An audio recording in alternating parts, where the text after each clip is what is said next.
shiny object or not, there are two sides to this hydroxychloroquine conversation. Number one is, I note, it is our first topic of discussion 2 nights in a row, ergo the shiny object label. But isn't there a danger of the president, whatever distraction reason might be behind it, a danger of the president, if you want to talk pure politics, where polling is concerned, losing the grip on older Americans because of their health fears right now? That's absolutely right. That's what the public polling is showing, and the campaign's internal polling, is that senior citizens especially, he is slipping with this vote, and it is a demographic that he has to shore up to win in November. And part of that started back with those briefings. We talk about how the president has turned everything into a campaign rally, including his appearance on Capitol Hill today. Well, you had senior citizens, like the rest of the country, tuning into these briefings to get health information. And again, this is a group that is perhaps among the most vulnerable to coronavirus.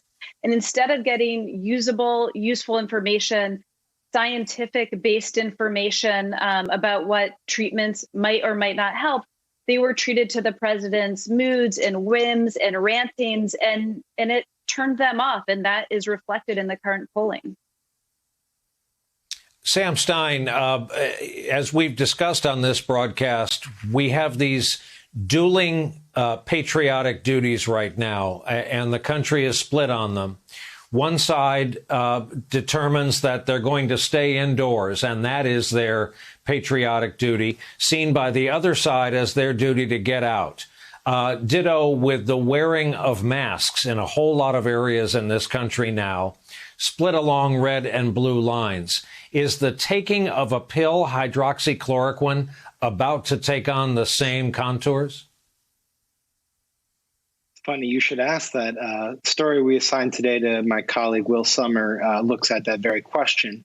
Already you're seeing sort of anecdotal cases where pro-Trump internet fans, including congressmen, actually have come out and said that they are proactively taking hydroxychloroquine as well, like President Trump. So it's becoming this sort of cultural symbol, an affiliation with the Make America Great Again agenda to take this anti-malaria medication. In fact, there's a website, QAnon website, where they teach you how to make your home brew hydroxychloroquine.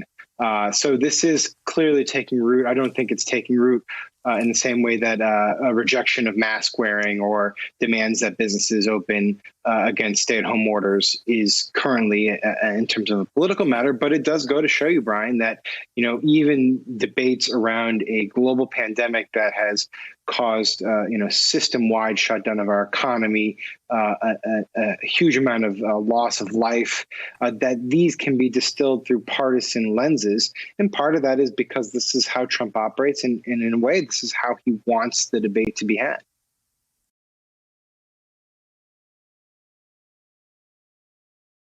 Hey there, I'm Chris Hayes from MSNBC. Thanks for watching MSNBC on YouTube. If you want to keep up to date with the videos we're putting out, you can click subscribe just below me, or click over on this list to see lots of other great videos.